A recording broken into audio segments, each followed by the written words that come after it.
Welcome to Midday Kentucky, everyone. I'm Troy Thompson. Joining me today, of course, is Dr. Eric Smith from Georgetown Bariatrics and Advanced Surgical Services. How are you, my friend?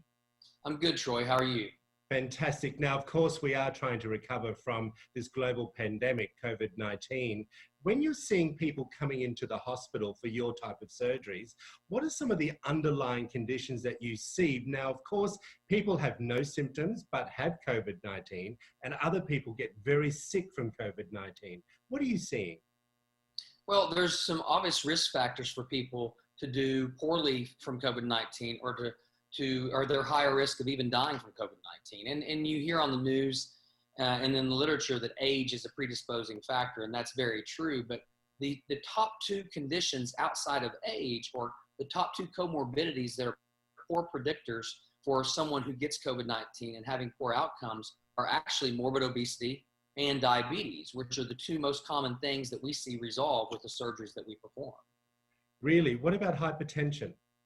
That's definitely a predictor as well. Multiple medical problems cause people to be more at risk, people who are immunocompromised, people who've had cancer or chemotherapy. But again, I think sometimes it gets lost in the media that age is the one thing everyone focuses on. And if you remove age, morbid obesity and diabetes are two of the top ones that predict or a poor predictor for what the outcome may be for that patient. Of course. I want to ask you to give some advice to our viewers at home, people who are suffering from hypertension, diabetes, morbid obesity. What are you telling them as we're going through this process now? Well, it's kind of twofold, because as you mentioned, those people are fearful.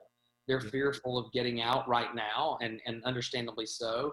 They see themselves as higher risk. But what I also tell those patients is this isn't going away, and we could have a whole nother talk show on that, but this isn't going away. And it is just proof that things like the flu or COVID-19 or anything else, people who have more medical problems are more susceptible to having poor outcomes from these things. And so the best thing to do is to make an impact of those poor predictors or comorbidities, such as their obesity, diabetes, and hypertension, and doing everything we can to resolve or treat those. All right, well, I just want to switch into more of the procedures that you perform. What can people do to prepare to have the surgery, apart from online videos and coming in for your initial consultation? Because I would only assume mentally there's a lot to get past, right?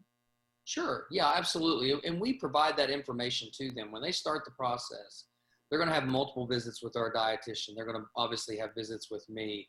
And the initial visits have very little to do about the surgery itself and a lot to do about the lifestyle changes for us to put in place. And it's not just changing your cabinets in your kitchen and changing your eating habits and your activity level, but it's mentally changing, preparing yourself for those lifestyle changes so the surgery can be effective.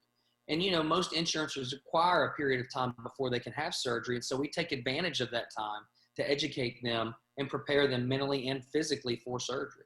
Oh, I didn't realize that. That's very interesting. That's something that we hadn't talked about before. If someone is feeling a little nervous, Dr. Eric, and let's be clear, we've touched on a little bit earlier on in the interview with COVID-19 and coming into hospitals, what is your amazing team doing to put their nerves at ease? Well, I think first and foremost, we're following the state and the CDC guidelines that they recommend for all healthcare facilities. All our staff are donning masks. Obviously, we have multiple units of hand sanitizer for patients to access, ourselves to access. We're practicing social distancing within the waiting rooms. We're limiting the number of visitors that can come into the rooms with the patients, limiting the number of visitors that or people that would be in our waiting room. We are doing some telehealth visits too, as we've talked about before, but we're doing everything we can to minimize that. But I would tell people, because we're so cautious, the hospital and our facility has never been safer. Every precaution that can be taken is being taken. Well, I think that's amazing. You guys are always on the forefront of all of these things. Now, I do want to ask you, and people do ask me in the streets, after having this type of surgery, how soon does someone start seeing results? Oh gosh, well, patients will start losing weight, in a matter of days.